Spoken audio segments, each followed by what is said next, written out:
30 ming bo'ladimi, 40 ming bo'ladimi, 50 ming bo'ladimi, brendовый mahsulot bo'ladimi, hammasi bir tiyin.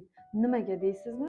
Каждый день bo'lgani bilan har kuni ishlatishga ko'pchilik qizlarga mos kelmaydi. Sababi turli xil achishmalar, toshmalar yoki bo'lmasam har xil выделениyalar, qichishishlar keltirib chiqaradi. Men sizga hozir, hurmatli qizlarjonlar, uy sharoitida eng hamyonbop, effektivniy, yaxshi, tabiiy toza mahsulotlardan tayyorlanadigan podkladka, ya'ni kajdidellarni tushuntirib va ko'rsatib o'taman.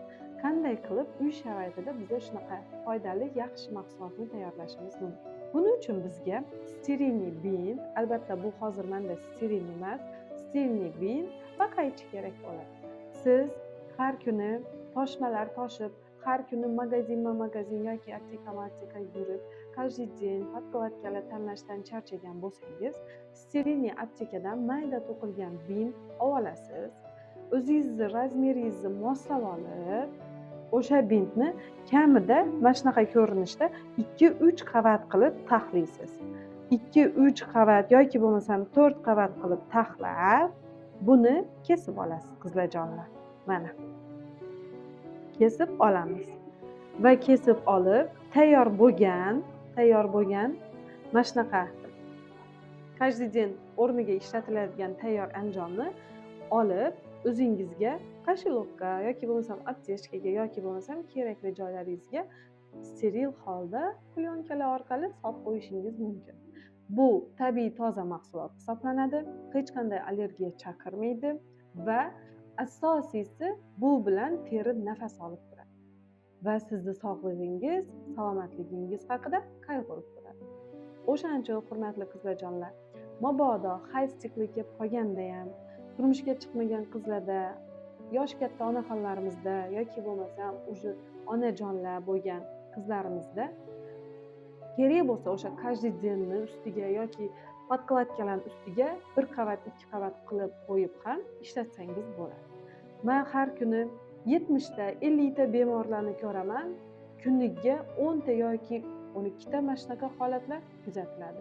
Ha, menga nimadir chiqib ketdi, yarami, toshmami, qichiydi, gribokmi, nimadir bo'ldi, kandidami deb kelishadi.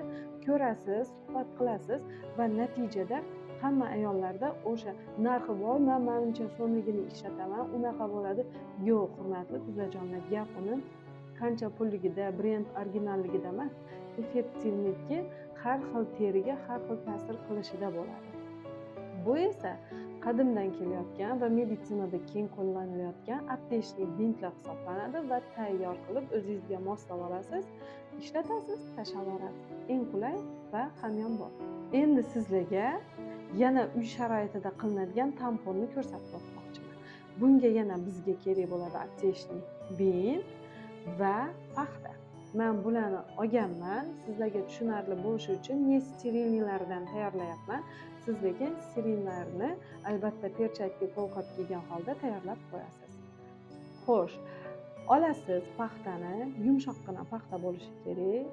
Uy sharoitidagi tamponlar asosiy kerakli tamponlar hisoblanadi. Ayniqsa sizga vrach turli xil lecheniyalar yozib berganda, mana shu mazni yoki svechani tampon bilan qo'yasiz deganda, aptechniy tampon nazarda tutilmaydi. Qo'lda tayyorlanadigan meditsinskiy tamponlar tushuniladi. Olasiz, bintni ichiga xuddi mana shunaqa kvadratniy bint olasizda, bitta burchagiga paxtani qo'yasiz va bu burchagini qo'yib turib, buni mana bunaqasiga o'raysiz. O'rab, mana shu burchagi orqali qolgan bu burchagi bilan tugasiz. Mana. Bu tampon yumshoqqina bo'ladi, sterilniy bo'ladi, ko'rib turibsizlar va qinga, hozir sizga to'liqroq tushunarli bo'lishi uchun qinga oldin svecha yoki mazvani qo'yib olasizda, keyin mana shu tamponni mana shunaqa qilib siqib qo'yasiz. Ipi osilib turadi. Kerak paytida olib tashlaysiz. Agarda sizlarga maslahatlarimiz kerak bo'lgan bo'lsa, ulardan foydalangan bo'lsangiz, yanada shunaqa chiroyli, yaxshi tavsiyalarni istab qolsangiz, bizning kanalimizga obuna bo'lib qo'ying va bizdan yangi videolarni kuting. Bitta yurakcha ham bosish esdan chiqmasin. Tursuna ginekolog, ona bola klinikasida 15 yillik tajribaga ega reproduktolog, estetik ginekolog va xirurg.